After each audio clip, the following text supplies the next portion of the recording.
So, did you want your flashlights back? Do you want the winter event? Well, all that stuff just dropped in the update today. Now, the winter event won't start until tomorrow at 11 a.m., but your flashbacks are back and working.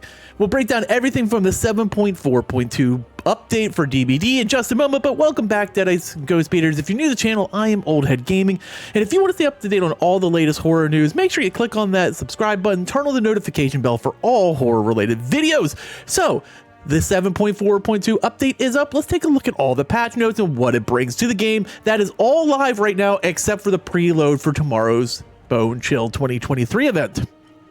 So our 7.4.2 bug fix patch is up. It includes content, re-enabling flashlights, residual manifest, dramaturgy, and appraisal. So anything that can bring up, so any perk that can bring a flashlight and flashlights themselves are back working.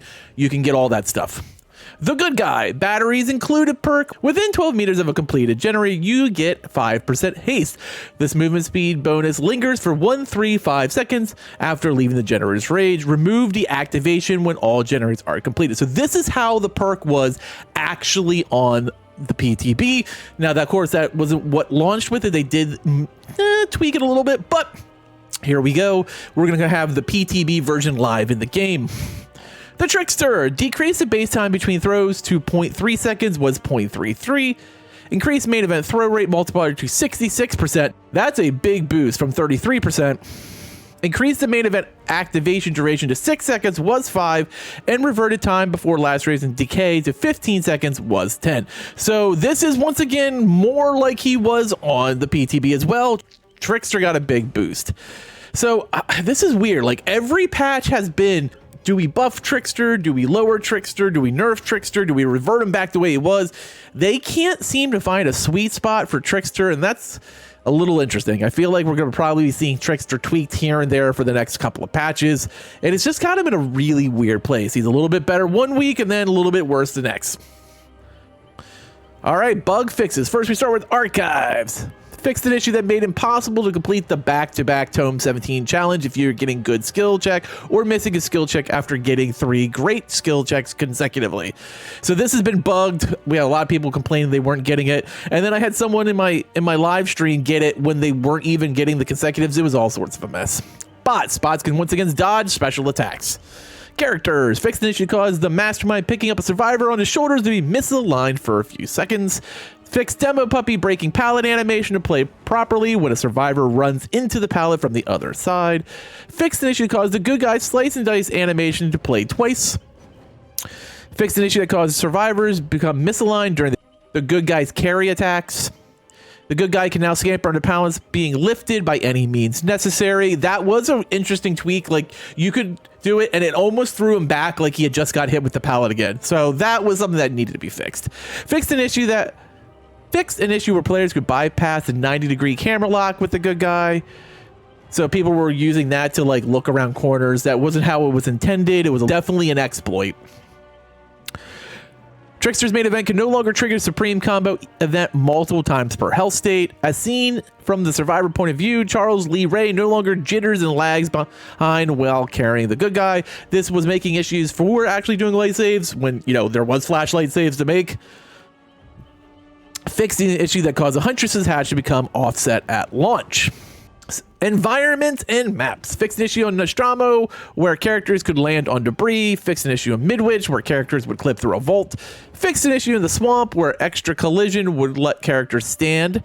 Fixed an issue in the underground complex where characters would not be able to rescue survivor on a hook. Well, that's always bad. I had not seen that one. UI.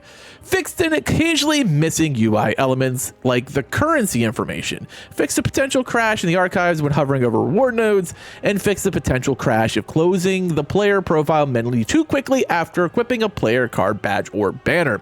So of course that was related to the new update which brought badges and banners that you can basically adjust your own look of how your icon should be in the game.